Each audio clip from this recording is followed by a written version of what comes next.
देखिए बच्चों, क्वेश्चन को ध्यान से पढ़िएगा, क्या पूछा है। कह रहा है ratio of standard vapour pressure. Yes, hello, ratio of standard vapour pressure. Standard vapour pressure भूल गए हो क्या? पीए नॉट और पीबी नॉट, है ना। तो पीए नॉट और पीबी नॉट, लिक्विड ए और बी का जो मोल फ्रैक्शन का रेशियो 1:3 है। अच्छा एक सेकेंड, मैंने क्वेश्चन थोड़ा सा आधा अधूरा कर दिया है। क्वेश्चन उसने बोला ratio of standard vapour pressure of liquid A and liquid B is 1:3, ऐसे बोला है। Is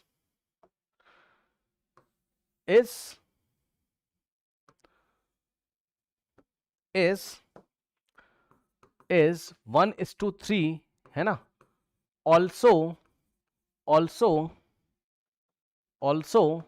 x A is to x B 1:3 हमें दिया हुआ है ना। मतलब समझो, जो उसने बोला है स्टैंडर्ड वेपर प्रेशर, है ना, of liquid A and B का जो रेशियो है आपका, ratio of standard vapour pressure of liquid A and B, मतलब ये जो 1:3 दिया है, ये क्या दिया आपको? पीए नॉट का रेशियो किसके साथ दिया हुआ है?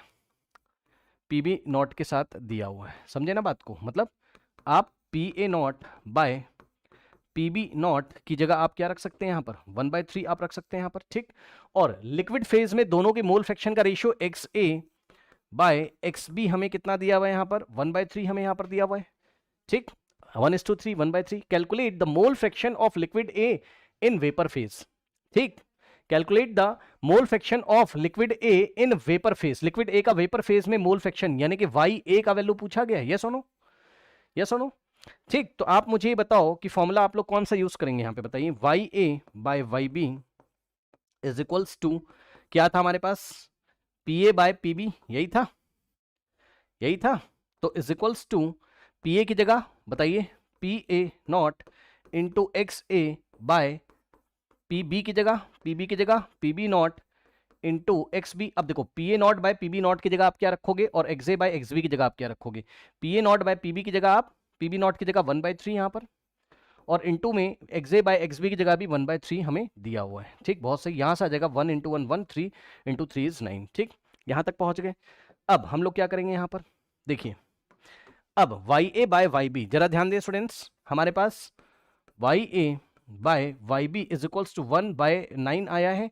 तो यहां से अगर आप जाएंगे तो वाई ए अपॉन में, अब देखो वाई बी को आप क्या लिखोगे, हमें पता है कि वाई ए और plus y B is equals to 1 होता था। तो यहां से इसको इधर भेजोगे तो y B in terms of y A is equals to 1 minus y A हमारे पास होता है, ठीक। तो वाई बी की जगह हम लोग क्या लिखेंगे? 1 minus y A is equals to 1/9। Cross multiplication अगर आप करेंगे, ठीक, तो 1 माइनस वाई ए इंटू 1, तो ये तो 1 माइनस वाई ए ही आ जाएगा, इज इक्वल्स टू हम लोग के पास 9 इंटू वाई ए, है ना। तो 9 इंटू वाई ए, ठीक। अब ये वाला हमारे पास इधर जाएगा, ये हमारे पास इधर जाएगा, तो ऐड हो जाएगा यहाँ पर हमारे पास, ठीक। तो 1 इज इक्वल्स टू, अब देखो 9 into y A plus y A 10 y A, ठीक, और y A is equals to 1/10, यानी कि आ जाएगा 0.1। तो इस तरीके से लिक्विड ए का गैशियस फेज में जो मोल फ्रैक्शन है वो कितना आ रहा है हमारे पास?